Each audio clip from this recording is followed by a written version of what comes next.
Hey guys, what's going on? So today I want to talk a little bit about sea moss, something that I've recently added to my arsenal. Sea moss it's also known as Irish moss. It's a type of seaweed. It seems to have become really popular of late, has a lot of potential health benefits. It's known for its vitamin content and its really high mineral content. So it's said to be a good source of dietary fiber, supports the immune system, supports our digestion.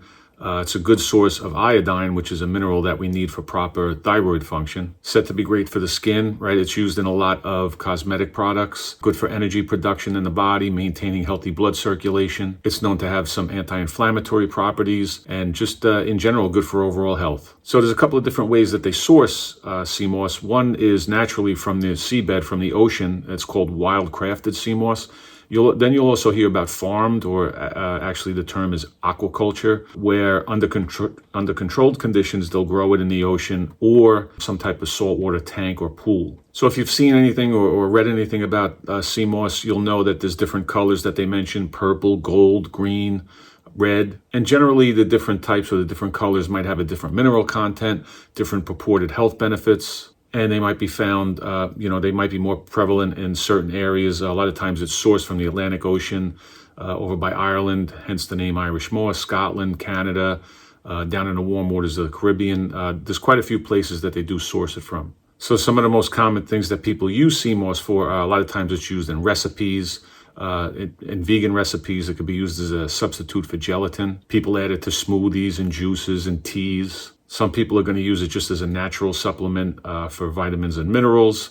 Again, I mentioned that it's also used in skincare products. It's very hydrating and has a lot of anti-inflammatory properties. So after doing my research, after hearing about it for quite some time and looking into it, I decided to add it to my arsenal. I've mentioned before in my videos that I do my best to avoid processed food at all costs, eat food that's not processed or very minimally processed. And I figured that, if even half of the purported health benefits of sea moss are true, it's definitely worth giving it a shot. So I did a little bit of research and I found what I believe to be a reputable company that sells wild crafted sea moss. And I ordered up some full spectrum sea moss, which is generally just a little bit of each color. So I'll talk a little bit about how I prepare it. I just use it as a supplement. I eat it right off the spoon a couple of times a day, and so far, I really enjoy it. I came across quite a few ways that people do prepare it. And I think that, like everything else in life, there's no one best way. There's no one right way. You just have to figure out what's best for you. And I decided just to try my own recipe. So I saw that some people say that they, I guess the old school way, they would actually boil the sea moss as part of the preparation.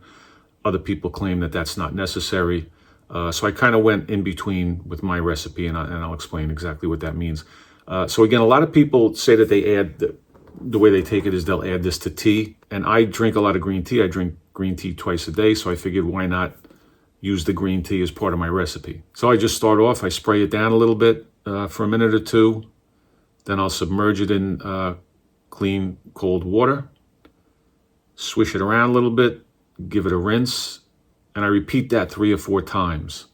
And you want to do that until that water is coming off nice and clear. And meanwhile, I have a pot of green tea going on the stove.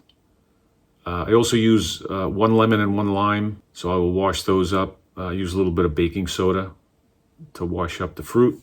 And in a lot of the recipes that I researched, people say that they use key limes. I didn't have those available at my store, so I just went with a run-of-the-mill regular lime that I could find.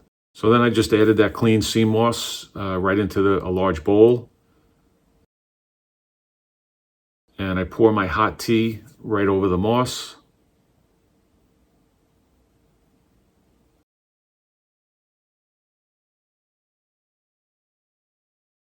And then I'll squeeze the juice of the whole lemon and the whole lime right over top.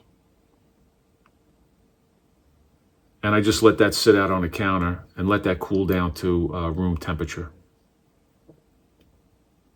Now, depending on how much tea or water you use in this instance, or sea moss that you're actually using, you may have to add a little bit more water, because what happens is that sea moss is really going to start soaking up that liquid and it's going to start expanding. And you want to make sure that when we're going to put that in the refrigerator, and when we do, we want to make sure that that's going to stay submerged, that there's enough liquid in there to keep that sea moss covered. Now, some people say that you could leave it in the fridge for a couple to 4 hours. Some people say 12 to 24.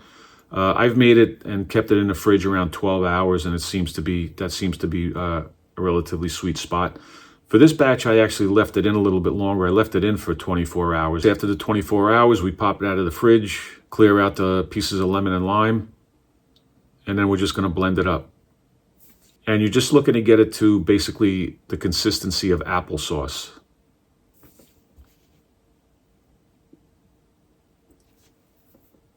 And once blended up, I store mine, as you can see here, in just a large mason jar.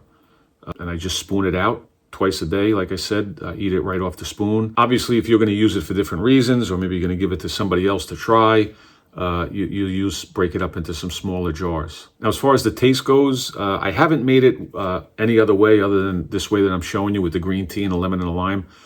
I actually think it's a really good flavor. I get that hint of lemon and lime in it.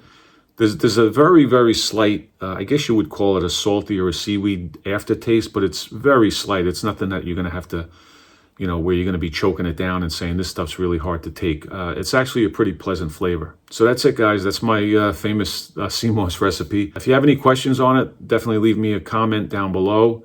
Let me know if you take it, how you prepare it. Let me know if you feel that it's beneficial. I'd appreciate that.